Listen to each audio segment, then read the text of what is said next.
আরে কৃষ্ণনগরের দূত মনে হলো না? ঠিকই তো। তাহলে যাই খাম্বাজ রাজসভার দিকে। নিশ্চয়ই কোনো কোনো ভালো খবর আছে।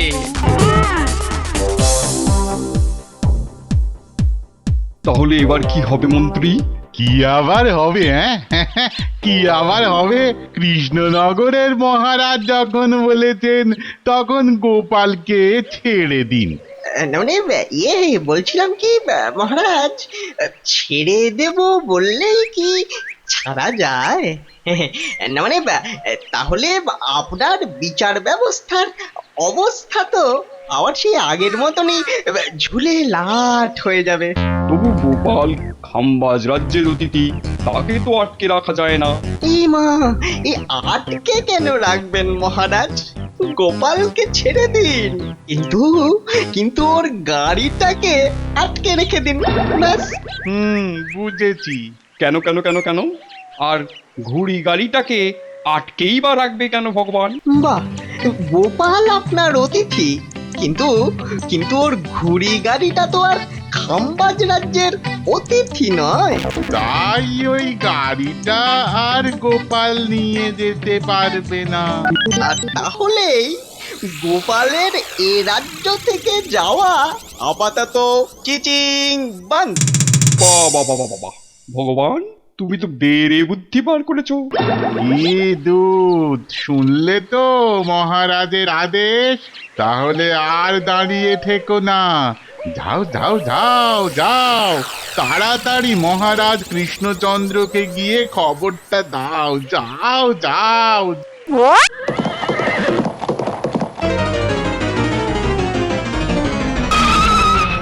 মহারাজ মহারাজ মহারাজ, কৃষ্ণনগর থেকে কি দূত এসেছে আমাকে নিয়ে যাবার জন্য? বাবা, সেই জন্যে একেবারে ভুঁড়ি কাঁপিয়ে দৌড়তে দৌড়তে চলে এলে? না, আসলে ওই রাস্তায় ওই কৃষ্ণনগরের দুধকে ঘোড়ায় করে আসতে দেখলাম বলে মনে হলো তো, তাই আর কি। ঠিকই দেখেছো, কিন্তু তোমার তো এখন যাওয়া হবে না। কিন্তু কেন মহারাজ? না না না না না না না, তুমি যেতেই পারো, কিন্তু তোমার ওই ঘুড়ি গাড়িটা তো তুমি নিয়ে যেতে পারবে না। কেন মহারাজ? তোমার ঘুড়ি গাড়িটা যেই খাম্বাজ রাজ্যে ঢুকেছে অমনি সেটা খাম্বাজ রাজার সম্পত্তি হয়ে গেছে। তাই নাকি? হ্যাঁ, তাই এখন পারলে তুমি হেঁটে হেঁটে কৃষ্ণনগরে চলে যাও।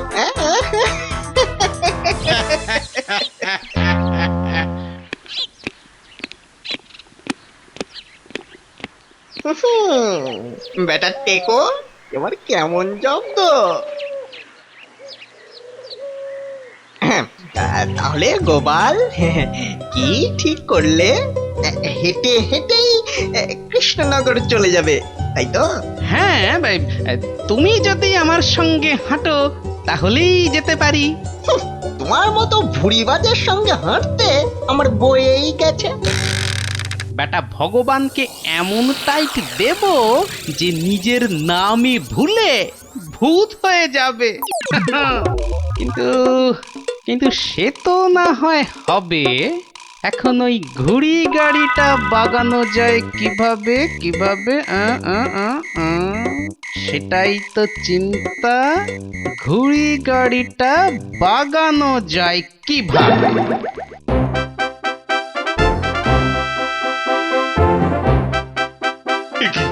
কি কথা শুনছি দূতের মুখে মন্ত্রী?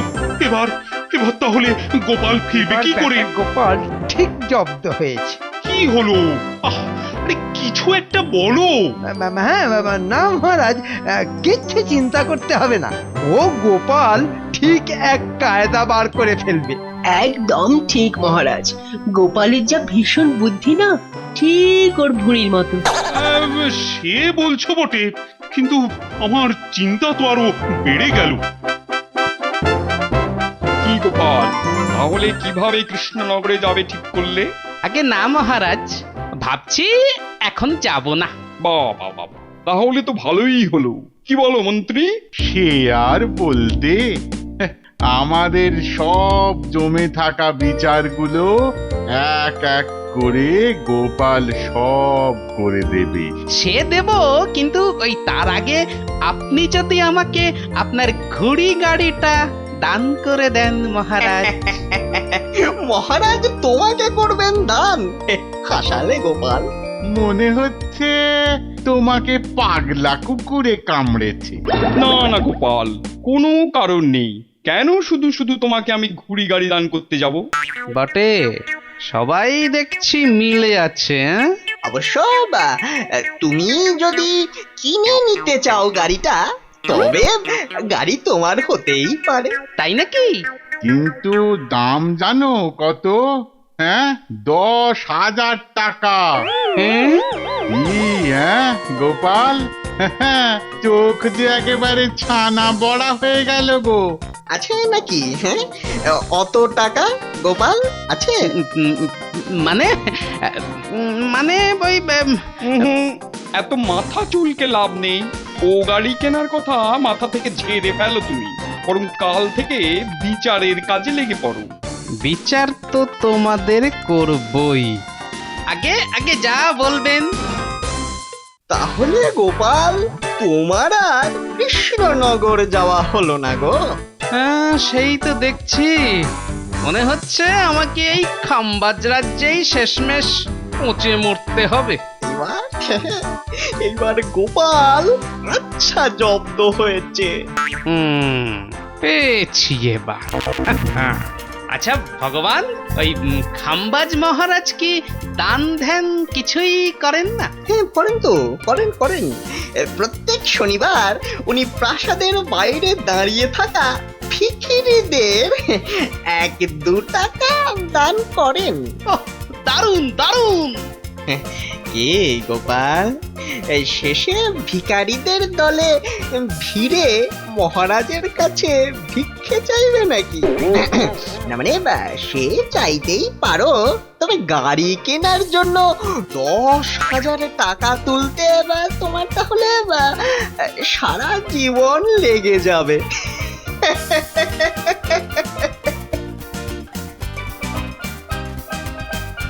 তোমার ওই হ্যাঁ হ্যাঁ করা মুখ থেকে দাঁত না খুলে নিয়েছি তো আমার নাম গোপাল ভাঁড় নয়। হ্যাঁ। কি বলছো গো বিজ্ঞানী? এই তোমার তোমার ওই খাম্বাজ বন্ধু ঠিকঠাক বলছে তো? আগে মহারাজ, সে তো খাম্বাজ রাজসভাতেই ছিল, ও নিজের কানে শুনেছে। মহারাজ, আপনি অযথাই চিন্তা করে আপনার মাথার টাক বাড়াচ্ছেন। চুপ করো তো মন্ত্রী। তোমার মাথায় কি এমন ঘন চুল যে আমার টাক নিয়ে নাক নাড়ো? আর তাছাড়া টাক হলে বুদ্ধি বাড়ে, সেজন্যই গোপালের অত বড় একটা টাক। না মানে আমি বলছিলাম যে মহারাজ, কোনোভাবে 10,000 টাকা গোপালের হাতে পৌঁছে দিলেই তো গোপাল গাড়িটা কিনে নিতে পারে। দরদ যেন উছলে উছলে পড়ছে। হ্যাঁ, এটা তো ঠিক বলেছ বিজ্ঞানী। কি বলছেন মহারাজ? এই কথা কোনোভাবে খাম্বাজ রাজের কানে গেলে গোপালকে একেবারে গারদে সারা জীবন পচে মরতে হবে। এটা অবশ্য তুমি ঠিকই বলেছ মন্ত্রী। খাম্বাজ রাজার যা মেজাজ। তাহলে তাহলে এখন উপায়? তাহলে আর কি, চিন্তা করুন চিন্তা করুন, সবাই মিলে গভীর চিন্তা করুন। হ্যাঁ হ্যাঁ, আমার নামও গোপাল। আজ দেখাবো কত ধানে কত চাল। চিনতে বোধহয় পারা যাচ্ছে না। যাই, এবার প্রাসাদের দিকে যাই।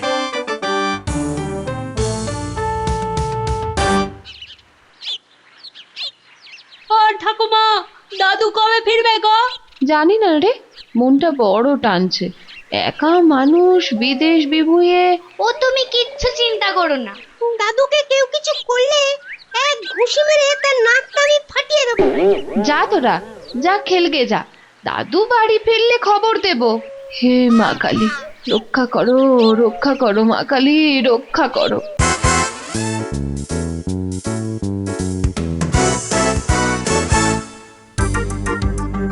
গো ভায়া, মহারাজ কখন বেরোবেন?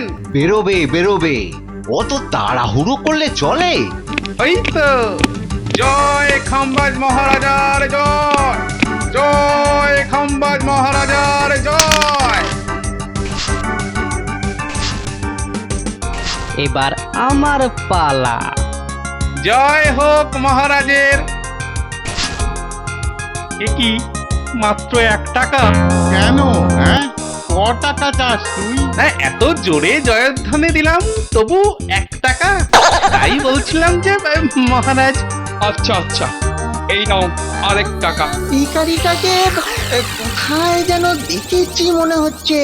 ও বাবা, তাহলে তো মাত্র 2 টাকা হলো। এই বেটা পেট মোটা, ক টাকা ভাবছিস তোকে দেবে মহারাজ? হ্যাঁ, ক টাকা দেবে? 1000 2000 নাকি? হ্যাঁ, হলে তো মন্দ হয় না। চুপ বেটার ছেলে, লোক তো খুব দেখছি তো না, খুব। মানে ভাই, আমি চুপ। এই যে আমি তোকে টাকা দিলাম, সে 1 টাকাই হোক আর 2 টাকাই হোক, এর মূল্য জানিস কত? কত মহারাজ? 1 2 নয়, 10,000 টাকার সমান, বুঝলি? এই শুরু হলো মহারাজের জ্ঞান দেওয়া। না না না না না, কিছুতেই মনে করতে পারছি না ওই টেকো বেটেটাকে কোথায় দেখেছি। কিন্তু কেন মহারাজ? বুঝতে পারলি না তো? বেশ, তোকে বুঝিয়ে দিচ্ছি। এই যে তোদের আমি টাকা দিচ্ছি, সেটা আমি কোথা থেকে পাচ্ছি? কোথা থেকে মহারাজ? আহ, সেটাও জানিস না? বড় মূর্খ তুই। আগে ঠিক বলেছেন, মাথায় চুল নেই বলেই তো মাথার সব বুদ্ধি বেরিয়ে গেছে। আরে বোকা, এই সব আমাকে দিয়েছেন স্বয়ং ভগবান। আর ভগবানের দেয়া টাকা, সে 1 টাকাই হোক আর 2 টাকাই হোক, তার মূল্য তো হাজার হাজার টাকার সমান, তাই না? সেই তো, সেই তো। আহা, এখনো মাথায় এলো না লোকটাকে কোথায় দেখেছি। না, আমার মাথাটাও দেখছি আস্তে আস্তে কেমন একটা মোটা হয়ে যাচ্ছে।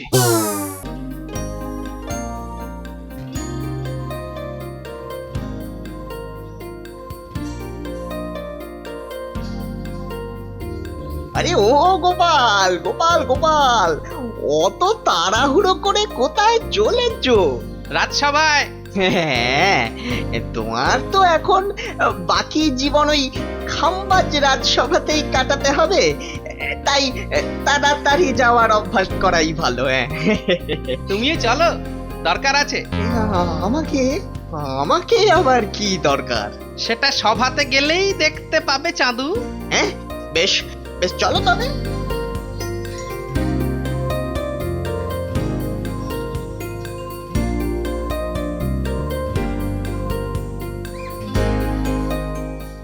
কি ব্যাপার গোপাল, এত সকাল সকাল রাজসভায়?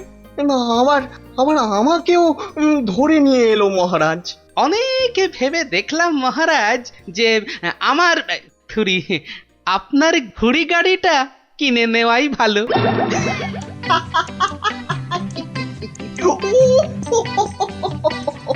গোপাল গোপাল পাগল হয়ে গেছে,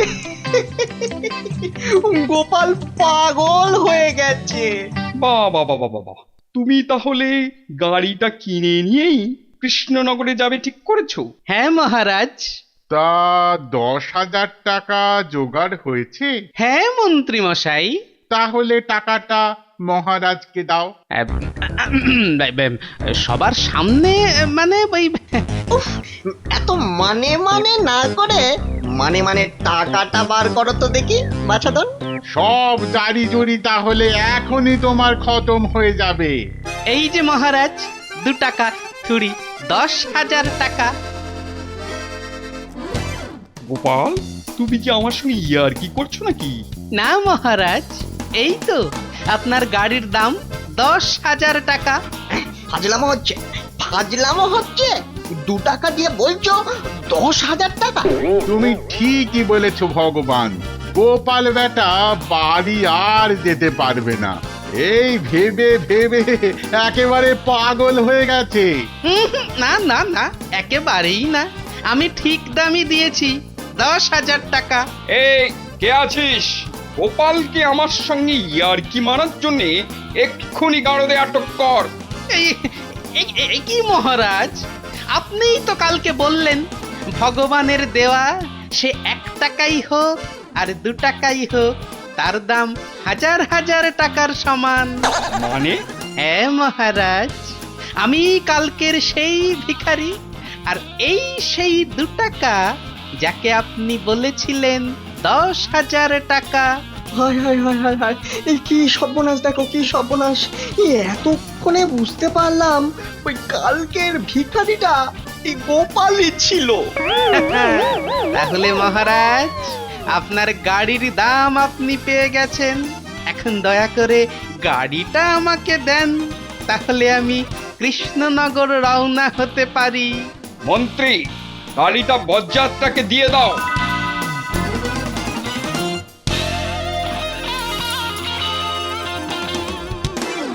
বেটা গোপাল আমাদের পুরো বুদ্ধু বানিয়ে চলে গেল। তোমার মতো মন্ত্রী থাকলে আর কি হবে, মুখে পুরো চুন কালি মাখিয়ে দিয়ে গেল। না মহারাজ, এর একটা বিহিত করতেই হবে। সে তো বটেই। খোঁজ নাও কবে কৃষ্ণনগর আক্রমণ করা যায়। যেরকম আদেশ মহারাজ। বাবা, বাঁচা গেল। এখন তো দেখছি খামবাজ রাজা আর মন্ত্রী দুজন মিলে আদা জল খেয়ে লেগেছে গোপাল আর কৃষ্ণচন্দ্রকে জব্দ করার জন্য। ভালোই হলো, আমার ঘাড়ে তো আর বন্দুকটা রইলো না। স্বদেশ আমার স্বপ্ন গো, তোমাতে আমরা লহিয়া জন্ম, ধন্য হয়েছি ধন্য গো।